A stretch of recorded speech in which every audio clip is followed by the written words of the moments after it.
Hello and welcome to Indus News. Live from Islamabad, I'm Naila Shuja and these are the headlines.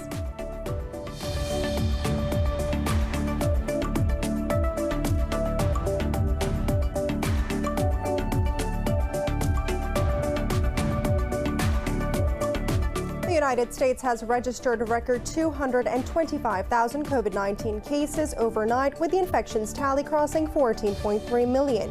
India's infections have topped 9.6 million, with over 36,000 new cases and 512 deaths in a day. Pakistan has reported over 3,100 cases and 44 new fatalities overnight, taking the death toll to over 8,300. Globally, the virus has claimed 1.5 million lives while infecting more than 65.8 million people.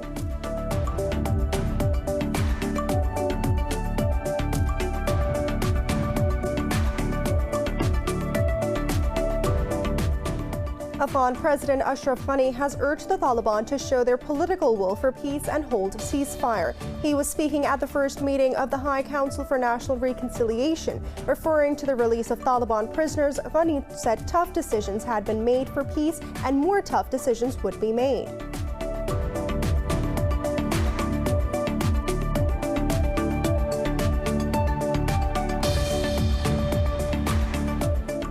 United States President Donald Trump has ordered withdrawal of nearly all U.S. troops from Somalia by January 15th. The Defense Department says the move is a part of global pullout of U.S. forces before Trump's exit. Around 700 U.S. troops are stationed in Somalia to assist local forces to battle al-Shabaab and ISIS militants.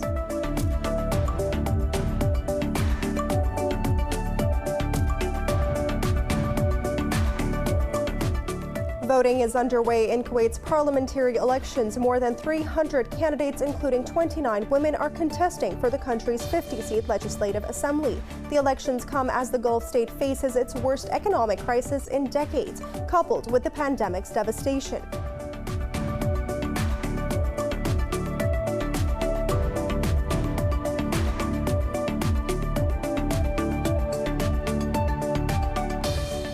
And in football, Hertha Berlin came from one goal behind to beat Union Berlin 3-1 in a Bundesliga clash at the Olympia Stadium. Taiwo Awuni opened the scoring for Union Berlin in the 20th minute, but Peter Pekarlik equalized the second half, and Christopher Piatsk then scored to brace a seal of 3 points for the hosts.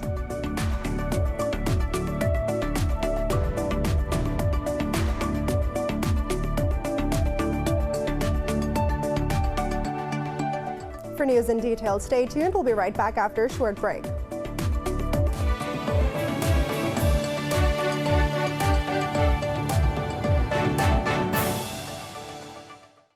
Welcome back. The United States has registered a record 225,000 COVID-19 cases overnight, with the infections tally crossing 14.3 million. India's infections have topped 9.6 million, with over 36,000 new cases and 512 deaths in a day. Globally, the virus has claimed 1.5 million lives while infecting more than 65.8 million people. More on the coronavirus in this report. Nations all across the globe are still striving their best to bend the COVID-19 curve after almost a year, but the measures employed so far simply haven't proven effective. With the coronavirus vaccine deployments, the world is starting to see light at the end of the tunnel. U.S. state health departments are preparing hospitals for first shipment of Pfizer COVID-19 vaccine. Meanwhile, President-elect Joe Biden says vaccination in the U.S. will not be made mandatory. However, Biden also said he may propose hundreds of billions of dollars in coronavirus relief next month. Congress and President Trump have to get this deal done for the American people. But any package passed in the lame duck session is not going to be enough overall. It's critical, but it's just a start. Congress are going to need to act again in January. Over in Latin America, public health experts in Brazil warn that an accelerated transmission rate among young people is a major contributor to a surge in cases. Meanwhile, around 1,500 health workers in Chile are taking part in phase 3 clinical trials of the Oxford AstraZeneca vaccine. Mexico is seeing the beginning of end of the pandemic, with the first doses of Pfizer's vaccine expected to be delivered in the next few weeks. With government's orders to cancel year-end travel plans and avoid exchanging Christmas presents, the citizens question how they will be able to feed their families in such situation. People are not taking the measures to prevent coronavirus, and I think that the government has also not been severe in terms of compliance with the measures. I don't know what the government could do in those cases, but I believe both Mexicans and the government are responsible for the second wave of COVID-19. In the meantime, spike in COVID-19 cases in South Korea has prompted Seoul's administration to announce unprecedented curfews starting from today. In Pakistan, 43 more people have lost their lives against COVID-19 over the past 24 hours, which raises the death toll to over 8,300. The health ministry says more than 3,100 people have tested positive for the disease overnight. The ministry said the country's COVID-19 active cases have crossed 52,000. It added out of over nearly 413,000 countrywide cases, more than 352,000 have recovered so far. The ministry said the province of Sindh has the highest rate of cases, while crossing 180,000. Punjab has reported over 122,000 coronavirus cases. In the capital, Islamabad, nearly 32,000 people have been infected so far. Pakistan is observing the 49th martyrdom anniversary of Major Muhammad Akram. He embraced martyrdom during the Pakistan-India War in Hilli district of East Pakistan in 1971. Born in 1938 in a small village of Gujarat's district Dinga city, Akram got his early education from TIGRAY Middle School. Later, he joined the military college Jhelum and got commissioned in the 4th Frontier Force Regiment of Pakistan's Army on the 13th of October 1963. Akram maintained a good service record and was promoted as major in September 1970. During the 1971 war, he was commanding the 4th Frontier Force Regiment in Hilli district. He repulsed every attack, inflicting heavy casualties on the enemy. During the battle, he received a burst of fire in the chest and embraced martyrdom on the 5th of December 1971. Due to his supreme sacrifice, the government of Pakistan awarded him the highest military gallantry award of Nishan-e-Haider. To pay homage to the brave son of soil, a wreath-laying ceremony was held at the monument of the martyred in Jhelum. Army Chief General Qamar Javed Bajwa pays tribute to Major Muhammad Akram for his supreme sacrifice. A floral wreath was laid on behalf of General Bajwa at the monument. Joe Biden has officially secured enough electors to take charge as the United States president. The battleground state of California certified Biden's win, appointing 55 electors pledged for the Democrat. With California's certification, the president-elect's tally of pledged electors has reached 279. Results of Electoral College vote are due to be received and approved by Congress on the 6th of January. Meanwhile, President Trump's campaign has filed a lawsuit in Georgia seeking to invalidate election results. In a statement, Trump campaign said the lawsuit will include sworn statements from Georgians alleging fraud. Georgia's Secretary of State and other officials have repeatedly ruled out evidence of widespread fraud in the November 3rd election.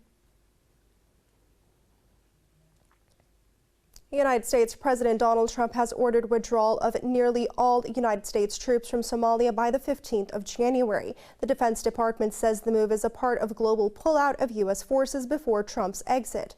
In a statement, Pentagon said some troops would move to neighboring countries, allowing for cross-border operations. It said the move did not reflect a change in U.S. policy, as it remains committed to African partners. Around 700 U.S. troops are stationed in Somalia to assist local forces to battle al-Shabaab and ISIS militants. The United States president had already ordered a cut down in troop level in Afghanistan from 4,500 to 2,500. U.S. Secretary of State Mike Pompeo says Iran is signaling its willingness to return to negotiations to get sanctions relief. Tensions between Washington and Tehran have risen since 2018, when the U.S. abandoned the 2015 nuclear deal.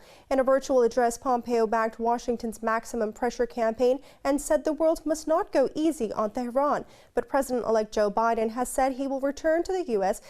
the Obama-era deal if Iran resumes compliance with the agreement. Discussing Afghanistan, Pompeo said violence in the country is unacceptably high as delayed peace talks get underway. This comes 2 days after Afghan and Taliban negotiators reached a deal in Doha to proceed with talks on a political settlement. Iran has criticized International Atomic Energy Agency for revealing contents of confidential report on Tehran's plan to install new centrifuges.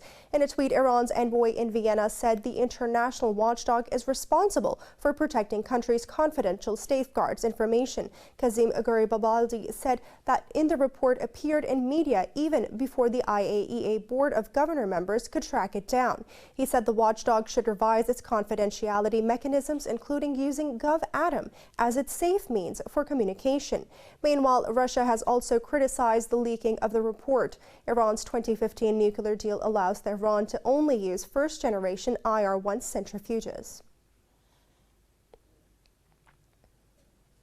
Iran has advised Germany, France, and the United Kingdom to stop despicable COVID apartheid before commenting on what Tehran should do. In a tweet, Foreign Minister Javad Zarif said EU3 states should honor their obligations under UN Security Council resolution on nuclear deal. Zarif said Berlin, Paris, and London should also stop violating Joint Comprehensive Plan of Action. He said the EU3 nations conduct arms sales to Persian Gulf worth over $100 billion and lend blind support for terror Israel. Zarif made the remarks in reaction to Israeli media reports of Germany to recognize the Zionist regime as a European country. Tel Aviv's media report says Germany's bid will include Israel but will exclude Palestine from the EU's coronavirus vaccination deal.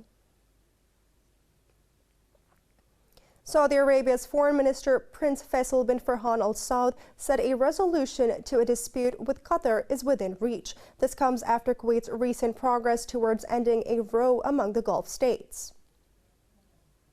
Addressing the Rome conference, Prince Faisal said they have made significant progress in the last few days. He said due to the efforts of Kuwait and the United States, there is a hope that this headway can lead to a final agreement. Prince Faisal also reiterated support to the Palestinian state. He said Saudi Arabia will only normalize ties with Israel if a sovereign Palestinian state within the 1967 border lines is guaranteed. This has quashed speculations that the kingdom may soon become the latest Arab country to establish full diplomatic relations with Israel. The so-called Abraham Accords was signed in September to normalize ties between Israel and the United Arab Emirates and Bahrain. Palestinian officials condemned the normalization as a stab in the back of the Palestinian cause. Jordanian foreign minister has pressed for independent Palestinian state in a rare meeting with his Israel counterpart. Jordanian media says Ayman Saddafi urged Israel's Gabi Ashkenazi to restart the halted negotiations with the Palestinians. Sarfadi stressed the importance of dialogue in order to find a real solution and achieve peace. Meanwhile, in a statement, Israeli Defense Minister Benny Gantz called on Palestinians to return to the negotiation table. This comes days after President Mahmoud Abbas visited Jordan as a part of an Arab tour to raise support for the Palestinian cause. Voting is underway in Kuwait's parliamentary elections. The elections comes as the Gulf state faces its worst economic crisis in decades, coupled with the pandemic's devastation. More than 300 candidates, including 29 women, are contesting for the country's 50-seat legislative assembly. After the elections, while the emir of the state will pick the prime minister, who is responsible for naming the country's cabinet. Kuwait's nearly $140 billion economy is facing a deficit of $46 billion. Ethiopia claims to have killed or captured most commanders of the rebellious Northern Tigray People's Liberation Front. Ethiopian military says the individuals who executed rebellion are still on the run and hiding. It said the captured or killed personnel also include former federal colonels and generals who fought on the Tigrayan side. But TPLF's local leader said civilians in Tigray have been protesting against looting by the federal soldiers. Meanwhile, United Nations Humanitarian Coordination Office office said the fighting is still ongoing in many parts of Tigray. It said the continuing hostilities have complicated efforts to deliver humanitarian aid in the region. Hundreds of people have been killed in fighting between Ethiopian army and Tigray forces since the 4th of November. It's now time for a short break. Stay with us.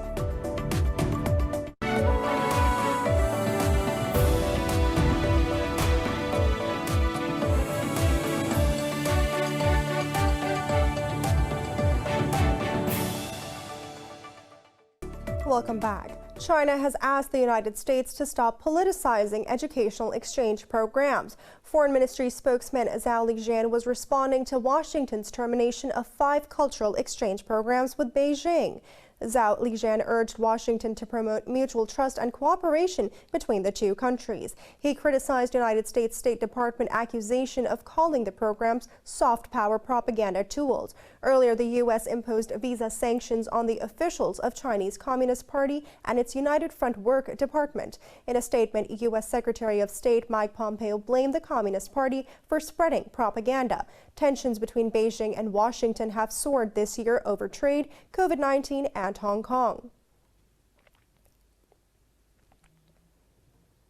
In China, at least 18 people have died in a mine accident caused by excessive carbon monoxide level. State media says 5 people are still trapped underground while 1 has been successfully rescued. The incident occurred at the Daoshidunggong coal mine in western city of Chongqing, trapping 24 people underneath. The mine has been shut for more than 2 months as the company dismantled underground equipment.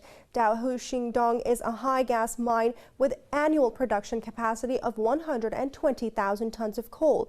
The accident marks the second in southwestern municipality in just over 2 months. The United Kingdom and European Union will seek to break the stalemate over a post-Brexit trade deal today. This comes after talks to reach a deal paused as UK and EU negotiators say significant divergences remain. Prime Minister Boris Johnson and European Commission President Ursula von der Leyen are meeting to break this deadlock. Negotiators Michael Barnier and David Frost said conditions for a deal between the two sides have not been met. State aid subsides, fishing, and enforcement of new rules remain key sticking points in the negotiations. If a deal is not agreed upon by the 31st of December, the two sides will follow the World Trade Organization rules. Earlier, Boris Johnson's spokesman said the government was committed to working hard to try to reach an agreement. Venezuela is set to hold parliamentary elections on Sunday. The vote is viewed by many as a fraudulent effort by a ruling socialist party to take charge of the parliament. The country's opposition, led by Juan Guaido, has already boycotted the elections on grounds of fraud. But the ruling coalition argued that electoral conditions were the same in 2015 when the opposition won control of the National Assembly. President Nicolas Maduro and his allies are expected to win a majority, strengthening their grip on power.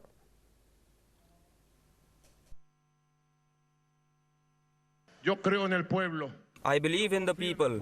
I trust the people. So I said to the opposition, you go into the streets to attack me, to lie and say ridiculous things. I accept your challenge. So on Sunday, we are going to a referendum. If you win, I leave the presidency. Protests flared up as mine workers and a growing group of farm workers blocked highways across Peru. The demonstrations have amped up pressure on newly appointed interim president Francisco Sagasti. Hundreds of mine workers demanded the government to overturn management of the mining complex. Meanwhile, the farm workers protested the Congress's plan to debate repeal of agrarian promotion law. They termed the legislature's move as unjust. The blockade of highways left hundreds of buses and tractor-trailer trucks stranded, including 1 protester dead. President Sagasti has pledged to update the existing laws, but not to replace them entirely. At least 14 people have died and 26 others are injured in a bus crash in Brazil. The incident occurred as a bus carrying 40 passengers fell from an overpass in the state of Minas Gerais. The civil police of Minas Gerais said 11 people died on the spot and 3 others are at a hospital. Emergency services rushed to the scene and moved the injured to the hospital for medical treatment. The bus owner said the vehicle was carrying tourists. Initial reports show a mechanical failure caused the deadly crash.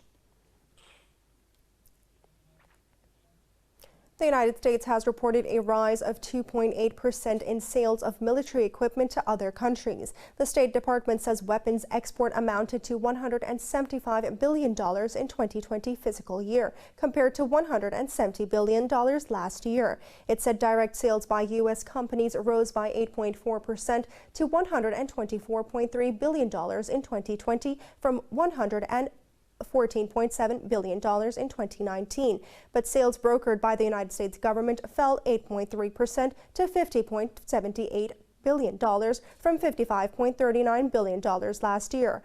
Japan's purchase of Lockheed Martin's F-35 amounting to $23 billion stands out among major deals. On average, foreign military sales under Trump amounted to $57.5 billion per year versus $53.9 billion during Obama's 8-year tenure.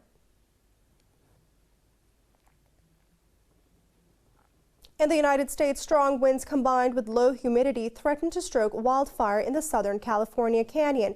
Firefighters have managed to contain only 10% of the fire so far. The blaze, termed Bonfire, has forced 25,000 people to flee as it rapidly engulfed much of Silverado Canyon. The fire has so far scorched around 6,400 acres of inland portion of Orange County. The National Weather Service has issued a red flag warning for gusty winds in the county. Wildfires have scorched over 17,000 square kilometers of California land since the start of this year. In the United States, a small plane has made an emergency landing on a highway in Minnesota. The plane struck a car as motorists slammed on their brakes. The Valencia Viking aircraft landed in the northbound lanes of I-35 in Minneapolis. The plane hit an SUV, but the driver remained unharmed. Local media says the pilot was a competitive aerobatic pilot who represented the United States in international competitions. The Federal Aviation Administration is currently investigating the cause of the incident.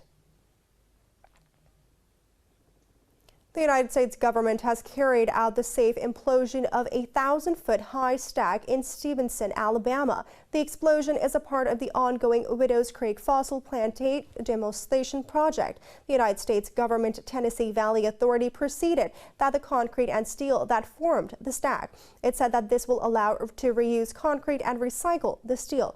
The plant site is being prepared for economic redevelopment. The environment remediation program for the plant site is expected to cost about $66 million. Archaeologists in Thailand have unearthed a rare, partially fossilized whale skeleton. The prehistoric skeleton is believed to be around 5,000 years old. More in this report. The excavation for the discovery of an ancient whale skeleton had been going on for about a month in Bangkok. Earlier in November, the 12.5-meter-long skeleton was discovered by a cyclist who spotted part of a large vertebrae coming out of the ground in an area 12 kilometers away from the sea. Researchers believe the skeleton is the only discovery of its kind in the continent. This whale skeleton is currently thought to be the only one in Asia. It's very rare for us to find such a discovery in near perfect condition. Yesterday we found the right shoulder and fin, which added to what we already have. So we have managed to recover about 90% of the whale. The team is piecing together the skull and filling up cracks at the site before it is transported to the laboratory for cleaning and preservation. Once this is finished, the fragile skeleton will be exhibited. The bones had to be carbon dated in order to determine the exact age of the skeleton. However, the gender of the whale is not yet known. We found about 36 backbone pieces which stretched from the tail section to the neck. The tail end was quite damaged before the discovery. We also found the left shoulder and its fin, including 25 ribcage pieces and the skull. Scientists are hoping the skeleton will provide more information to aid research into bride's whales as well as the geological conditions at the time.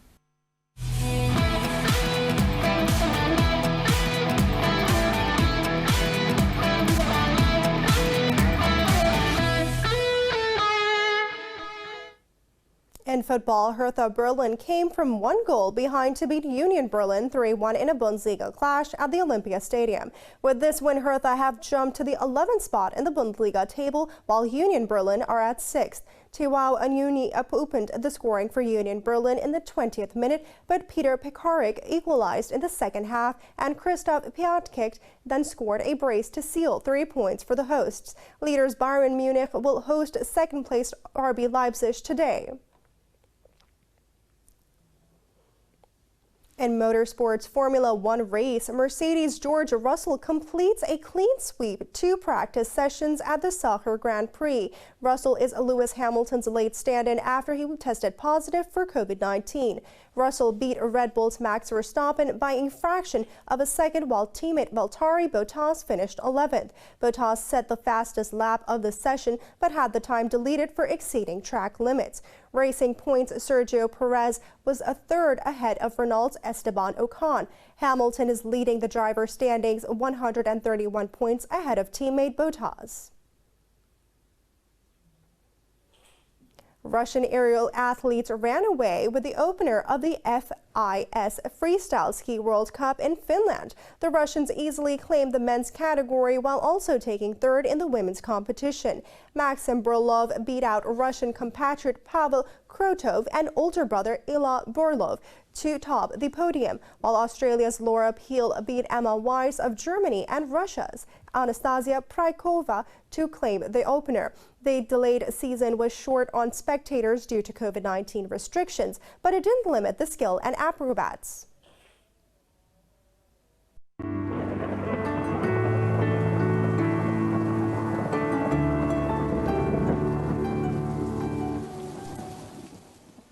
It's now time to take a look at the weather around the world.